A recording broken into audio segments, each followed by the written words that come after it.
Chapter 4 transfer of property act. ये जो topic है ना थोड़ा सा मुश्किल है, तो इसे ना आसानी से समझने की कोशिश करना, मतलब ज़्यादा दिमाग पे प्रेशर मत डालना बिना बात के। आसान है पर मुश्किल भी है, ठीक है। मतलब अगर आसान समझोगे तो आसान है और मुश्किल मानोगे तो मुश्किल ही है। तो आसान भाषा में बताऊँ मॉर्गेज क्या होता है। तुमने अपना घर किसी को गिरवी रख दिया, किसी के पास गिरवी रख दिया और तुमने उसे उधार ले लिया। घर गिरवी तुमने क्यों रखा है? सिंपल सा लॉजिक है कि अगर कल को तुम उसे पैसे ना लौटाओ तो वो तुम्हारा घर बेच के पैसे अपने रिकवर कर सके। इतनी सी है मॉर्गेज। जो बंदा पैसे ले रहा है, उधार ले रहा है और प्रॉपर्टी गिरवी रख रहा है, वो मॉर्गेजर होता है। जो उधार दे रहा है, जिसके पास प्रॉपर्टी गिरवी रखी जा रही है, उसे मॉर्गेजी कहते हैं। जो अमाउंट जो उसने उधार ली है उसे कहते हैं उधार प्लस इंटरेस्ट। उस उधार के ऊपर जो इंटरेस्ट है प्लस वो उधार, उसे कहते हैं मॉर्गेज मनी। और ये जो जिस इंस्ट्रूमेंट द्वारा, क्योंकि लिखना पड़ेगा ना कागज में कि मैंने सुरेश से 1 करोड़ रुपए लिए उधार और मैंने उसे अपना ये घर गिरवी रखा, इसका एक कागज पे लिखना पड़ेगा। उस कागज को कहते हैं मॉर्गेज डीड। अब पढ़ते हैं section. A mortgage is a transfer of an interest. Transfer of an interest, obviously interest transfer कर रहे हो कि भाई मैं तेरे को पैसे लौटा दूंगा, नहीं लौटाऊंगा तो तू इस पैसे प्रॉपर्टी से रिकवर कर लियो पैसा। इन स्पेसिफिक इमूवेबल प्रॉपर्टी, ठीक है, स्पेसिफिक होनी चाहिए कि ये पर्टिकुलर घर और अचल संपत्ति होनी चाहिए। For the purpose of securing the payment of money, ठीक है। एडवांस्ड मतलब जो तुमने उधार दे दिए उसके लिए तुम्हें वो उधार वापस मिल जाए, इसलिए तुम एज अ सिक्योरिटी उसकी अचल संपत्ति अपने पास रख रहे हो। O to B advance, advance हो गया, तुमने उधार दे दिया, ठीक है। ओ टू बी एड मतलब फ्यूचर की बात हो रही है कि जो तुम उधार दोगे उसके लिए वो बंदा तुम्हें अपना घर गिरवी रख रहा है।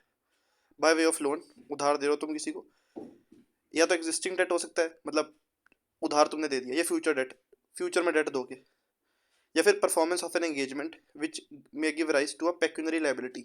इसका मतलब ये है कि तुम, मैं कॉन्ट्रैक्ट करना चाहता हूँ सुरेश के साथ, कोई भी चीज़ से रिलेटेड कॉन्ट्रैक्ट है कि मैं ये वाला पर्टिकुलर काम मैं कर दूंगा, ठीक है। उधार नहीं ले रहा मुझसे, मैं कोई और काम करने की बात कर रहा हूँ। कोई भी कॉन्ट्रैक्ट मान लो बिजनेस से रिलेटेड। वो कहता है भाई मेरे को तेरे पे भरोसा नहीं है, पहले भी तेरा रिकॉर्ड खराब है, तो मैं अपनी घर संपत्ति अपनी प्रॉपर्टी गिरवी रख देता हूँ कि मैं ये काम कर दूंगा, नहीं करूंगा तो इससे पैसे वसूल कर लियो इस प्रॉपर्टी को बेच के। The transfer is called mortgagor, ये बता दिया मैंने। अब आते हैं टाइप्स ऑफ मॉर्गेज पे। देखो टाइप्स ऑफ मॉर्गेज कुछ मुश्किल नहीं है, मैं मोटा मोटा बताता हूँ। एक तो ये होता है कि प्रॉपर्टी की जो पोजेशन है वो तुम्हारे पास ही रहेगी, मतलब जिसने उधार लिया उसी के पास रहेगी, ठीक है। और शर्त ये है कि अगर तुम पैसे लौटा, तुमने उधार ले लिया पर प्रॉपर्टी की पोजेशन अभी भी तुम्हारे पास है, तुम उसी में रह रहे हो, पर अगर तुम उधार वापस नहीं कर पाए टाइम पे तो वो फिर प्रॉपर्टी बेच के वो बंदा पैसे वसूल कर लेगा। एक सिचुएशन ये हो सकती है कि तुमने प्रॉपर्टी की पोजेशन उसे दे दी। अब प्रॉपर्टी में से जो भी, प्रॉपर्टी की वजह से जो भी इनकम जनरेट हो रही है वो जो भी तुमने उधार लिया उससे कट ही जा रहा है। मान लो 1 करोड़ रुपए तुमने उधार लिए, तुमने प्रॉपर्टी का कब्जा उसे दे दिया। अब वहाँ पे तुम्हारी प्रॉपर्टी वाला, तुम्हारे पास खेत था, खेत में आम के पेड़ थे, बहुत सारे आम के पेड़ थे, तो वो आम बेच बेच के पैसे कमा रहा है, तो वो पैसे कटते जाएंगे। मान लो उसने 1 करोड़ रुपए तक के आम बेच दिए, तो फिर वो तुम्हें तुम्हारा घर वापस कर देगा। सिंपल चीज़ है, सिंपल ही रखना, ठीक है।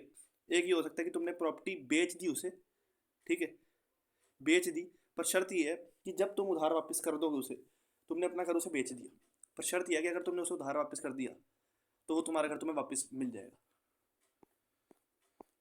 एक ही होता है कि तुमने प्रॉपर्टी के कागज उसे दे दिए, ये जब सबसे ज़्यादा सुना होगा, मूवीज़ वगैरह में देखा होगा, प्रॉपर्टी के कागज रख दिए उसके पास, किसी से उधार लिया, बैंक से उधार लिया और बैंक के पास प्रॉपर्टी के कागज रख दिए। एक ही होता है सबका मिश्रण। एक इस वाले मॉर्गेज की क्वालिटी है, एक उस वाले मॉर्गेज की क्वालिटी है। सारे मॉर्गेजेस की क्वालिटी, मतलब कोई एक पर्टिकुलर कैटेगरी में फॉल नहीं करा, सबका मिश्रण है, ठीक है। ऐसा भी हो सकता है, कोई जरूरी थोड़ी ना कि मैं टीपीए पढ़ के ही अपनी प्रॉपर्टी उधार दूँ, ओ सॉरी उधार लूँ और अपनी प्रॉपर्टी गिरवी रखूँ। जरूरी थोड़ी है, आम आदमी टीपीए पढ़ के थोड़ी ना इस तरीके की ट्रांजेक्शन करता है। भाई उसने गिरवी रख दिया घर, तो ये टाइप्स ऑफ मॉर्गेज होते हैं। अब एक एक करके पढ़ते हैं, मैंने वैसे सारे बता दिए। Simple mortgage, where without delivering possession of the mortgage property. Property की जो पोजेशन है वो तुम्हारे पास ही है, जिसने उधार लिया उसी के पास ही है, जिसने उधार लिया उसी के पास ही है, मतलब मॉर्गेजर के पास। The mortgagor binds himself personally, वो अपने आप को पर्सनली बाइंड कर रहा है टू पे द मॉर्गेज मनी, पर्सनली अपने आप को बाइंड कर रहा है कि वो मॉर्गेज मनी दे देगा, और एग्री करता है एंड एग्रीज एक्सप्रेसली या फिर इम्प्लाइडली दैट अगर वो पैसे नहीं दे पाया एज पर कॉन्ट्रैक्ट तो मॉर्गेजी मतलब जिसने उधार दिया है shall have a right to cause the mortgage property to be sold, तो फिर वो मॉर्गेजी जो है जिसने उधार दिया है वो प्रॉपर्टी बिकवा सकता है और पैसे वसूल कर लेगा जो उसने उधार दिया था, and the proceeds of sale to be applied so far as may be necessary in payment of the mortgage money. ठीक है, तो जो 1 करोड़ रुपए उधार दिया था, प्रॉपर्टी बिकी 4 करोड़ की, 1 करोड़ अपने पास रख लेगा मॉर्गेजी मतलब जिसने उधार दिया था, 4 करोड़ वापस कर देगा उसे जिसकी प्रॉपर्टी थी। ठीक है, वैसे और भी चीज़ें होती है बीच में कई सारी, पर अभी फिलहाल सिंपल रखते हैं, उसके जब सेक्शन आएंगे कि पैसा कैसे बढ़ता है तब वो देखेंगे, पर फिलहाल इतना ही समझ लो। Mortgage by conditional sale where the mortgagor ostensibly sells the mortgage property. अब तुमने अपनी प्रॉपर्टी मैंने अपना घर जो है वो मैंने उसे बेच दिया, जिससे मैंने उधार लिया था मैंने उसे अपना बेच दिया इस कंडीशन पे कि अगर मैं पैसे नहीं दे पाया on the default of the payment of the mortgage money, अगर मैं पैसे वापस नहीं कर पाया जो मैंने उसे उधार ली है ऑन अ सर्टन डेट, जो भी डेट मतलब मान लो मैंने 23 अगस्त 2025 तक पैसे उसे देने थे, मैं नहीं दे पाया, 23 अगस्त 2025 आ गई, तो उस सिचुएशन में जो सेल है इट शैल बिकम एब्सोल्यूट, मतलब मैंने पूरे तरीके से सेल नहीं करी, एब्सोल्यूट सेल नहीं करी, सेल इस शर्त पे करी है कि अगर मैं तुझे पैसे नहीं लौटा पाता तो फिर सेल एब्सोल्यूट हो जाएगी। ठीक है,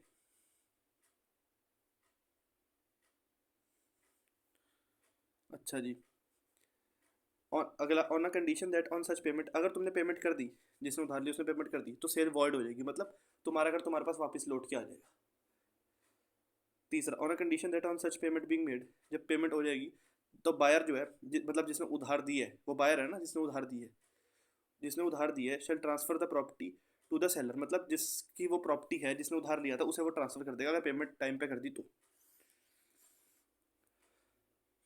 provided that no such transaction shall be deemed to be a mortgage, इस ट्रांजेक्शन को मॉर्गेज नहीं माना जाएगा unless the condition is embodied in the document which effects और propose to effect that sale, तो ये लिखना पड़ेगा तुम्हें उस कॉन्ट्रैक्ट में बातें लिखनी पड़ेगी तुम्हें जो सेक्शन में लिखी हुई है। यूसुफैक्टरी मॉर्गेज, यूसुफैक्टरी मॉर्गेज का मतलब होता है जब मॉर्गेजर मतलब जिसने उधार लिया है वो प्रॉपर्टी की पोजेशन को डिलीवर करता है, मतलब उसे कब्जा देता है प्रॉपर्टी का कि भाई ले तू पकड़, तू रह इसमें, तू इसे यूज़ कर, एक्सप्रेसली या फिर इम्प्लाइडली खुद को बाइंड कर लेता है टू डिलीवर पोजेशन,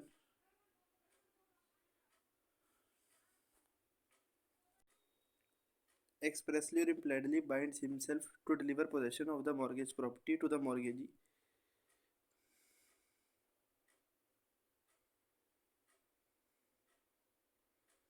तो मॉर्गेजर ने मतलब जिसने उधार लिया है वो प्रॉपर्टी का कब्जा मॉर्गेजी को दे देता है, जिसने उधार दिया है उसे कब्जा दे देता है प्रॉपर्टी का। ठीक है, एक्सप्रेसली इम्प्लाइडली खुद को बाइंड कर लेता है कि वो उसे प्रॉपर्टी की पोजीशन दे देगा, और उसे ऑथराइज करता है कि वो उस प्रॉपर्टी की पोजीशन को अपने पास रख सकता है जब तक मॉर्गेज मनी की जो उधार दिया था उसने उसकी पेमेंट नहीं हो जाती, and to receive the rents and profits accruing from the property, तो मैंने जो बताया था कि मान लो वो वही वाला कि उसका आम का अगर खेत है, खेत कहते हैं जो भी कहते हैं, तो जो भी पैसे आ रहे हैं वो पैसे मॉर्गेजी रखेगा जिसने उधार दिया था, और जब वो पैसे पूरे हो जाएंगे उधार के तो वो वापस कर देगा उसे, और any part of such rent, अब रेंट भी हो सकता है प्रॉफिट भी हो सकता है, and to appropriate the same in lieu of interest और इन पेमेंट ऑफ, तो या तो मैंने 1 करोड़ रुपये उधार लिया था और उस पर 10 लाख रुपये इंटरेस्ट बनता है, तो जो 1 करोड़ 10 लाख है टोटल अमाउंट वो मॉर्गेज मनी है। ठीक है, अब उनकी मर्जी है, मतलब वो आपस में डिसाइड कर सकते हैं कि जो प्रॉपर्टी से रेंट या प्रॉफिट रिसीव होगा वो इंटरेस्ट के पैसे में से कटेगा, 10 लाख में से कटेगा, कि प्रिंसिपल मनी में से कटेगा मतलब 1 करोड़ में से कटेगा, या पार्टली इंटरेस्ट में से कटेगा और पार्टली प्रिंसिपल मनी में से कटेगा। इंग्लिश मॉर्गेज, जब मॉर्गेजर खुद को बाइंड कर लेता है कि वो रीपे करेगा मॉर्गेज मनी मतलब उधार का पैसा ऑन अ सर्टन डेट, एक सर्टन डेट पे, और मॉर्गेज प्रॉपर्टी को ट्रांसफ़र कर देगा एब्सोल्यूटली टू द मॉर्गेजी, पर इस कंडीशन के साथ कि जब वो टाइम पे पैसा उसे लौटा देगा तो मॉर्गेजी प्रॉपर्टी की पोजेशन उसे वापस कर देगा, तो इसे कहते हैं इंग्लिश मॉर्गेज। एफ सबसे इजी है, अगर कैलकाटा मद्रास बॉम्बे में या फिर कोई भी स्टेट में जो स्टेट गवर्नमेंट मतलब मान लो किसी भी स्टेट में ये mortgage by deposit of title deeds के थ्रू हो सकती है ये ट्रांजैक्शन, ये मॉर्गेज वाली, अगर स्टेट गवर्नमेंट ने बता दी है। पर बाय डिफ़ॉल्ट बॉम्बे, मद्रास और कलकत्ता में तो है ही है। तो इसमें क्या होता है, इसमें तुमने अपनी प्रॉपर्टी के कागज़ मॉर्गेजर सॉरी क्रेडिटर के पास, क्रेडिटर वही है अपना मॉर्गेजी, या उसके एजेंट के पास तुमने उसके प्रॉपर्टी के कागज़ रख दिए, मूवेबल प्रॉपर्टी के टाइटल डॉक्यूमेंट्स रख दिए with the intent to create a security. तो ट्रांजैक्शन जो है वो mortgage by deposit of title deeds कहलाती है। एनामोलस मॉर्गेज होता है जो सबका मिश्रण है, घोल है, मतलब कुछ उसमें qualities mortgage by deposit of title deeds की हो सकती है, कुछ इंग्लिश मॉर्गेज की हो सकती है, कुछ यूसुफैक्टरी मॉर्गेज की हो सकती है, कुछ मॉर्गेज बाय कंडीशनल सेल की हो सकती है, कुछ सिंपल मॉर्गेज की हो सकती है। अब mortgage which is not a simple mortgage नहीं है, मॉर्गेज बाय कंडीशनल सेल भी नहीं है, यूसुफैक्टरी मॉर्गेज भी नहीं है, इंग्लिश मॉर्गेज भी नहीं है, और mortgage by deposit of title deeds भी नहीं है with in the meaning of this section. तो मतलब जो पूर्णता कोई भी नहीं है पर उसमें हर चीज़ की कुछ ना कुछ क्वालिटी है, तो वो होगा mortgage by deposit of title deeds.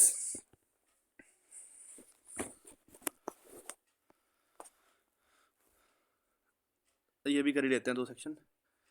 Where the principal money secured is 100 rupees और अपवर्ड्स। तो जो उधार का पैसा है वो 100 रुपये उससे ज़्यादा का है, जो कि जनरली उससे ज़्यादा ही होगा। सिंपल बता देता हूँ, अगर तुमने किसी से उधार लिया और प्रॉपर्टी अपनी गिरवी रख दी, तो हमेशा रजिस्टर्ड इंस्ट्रूमेंट द्वारा ही होगा। रजिस्ट्रार के पास जाना पड़ेगा, 2 विटनेस लेके जाओ, ठीक है, रजिस्ट्रार के सामने पूरा प्रोसेस होगा, वहाँ पे वो डॉक्यूमेंट बनेगा मॉर्गेज का कि मैंने इससे इतना उधार लिया और अपनी प्रॉपर्टी इसके पास गिरवी रखी है। क्योंकि आज के ज़माने में 100 रुपये से कम का कोई मॉर्गेज नहीं होता, और अगर नहीं हो सकता, पॉसिबल ही नहीं है। तुम अपनी प्रॉपर्टी 99 रुपये उधार किससे लोगे, और तुम अपनी प्रॉपर्टी थोड़ी गिरवी रख दोगे। तो कितनी भी सस्ती प्रॉपर्टी हो, 99 रुपये से तो ज़्यादा ही कीमत की होगी ना। Where the principal money secured is 100 rupees और अपवर्ड्स, 100 रुपये या उससे ज़्यादा का उधार लिए mortgagee other than mortgage by deposit of title deeds. तो जो मॉर्गेजी है, मतलब जिसने उधार दिया है, मॉर्गेज लिखा sorry a mortgage can, bracket वाला छोड़ दो, a mortgage can be affected only by registered instrument. तो रजिस्ट्रार के पास जाके रजिस्ट्रेशन करवानी पड़ेगी। साइंड बाय द मॉर्गेजर मतलब जिसने उधार लिया है, साइंड बाय द मॉर्गेजर, और कम से कम 2 विटनेस के द्वारा टेस्ट करवाना पड़ेगा। पर इसमें यहाँ पे other mortgage by deposit of title deeds की बात नहीं हो रही। मतलब mortgage by deposit of title deeds के द्वारा अगर तुम मॉर्गेज वाला सिस्टम कर रहे हो तो तुम्हें रजिस्ट्रार के पास जाने की जरूरत नहीं है। दूसरा, where the principal money secured is less, 100 रुपये से कम उधार लिए, तो फिर तुम रजिस्ट्रार के पास जाके रजिस्ट्रेशन करवा भी सकते हो, या सीधा प्रॉपर्टी की का कब्जा दे दो, डिलीवरी कर दो पोजेशन प्रॉपर्टी की, ठीक है।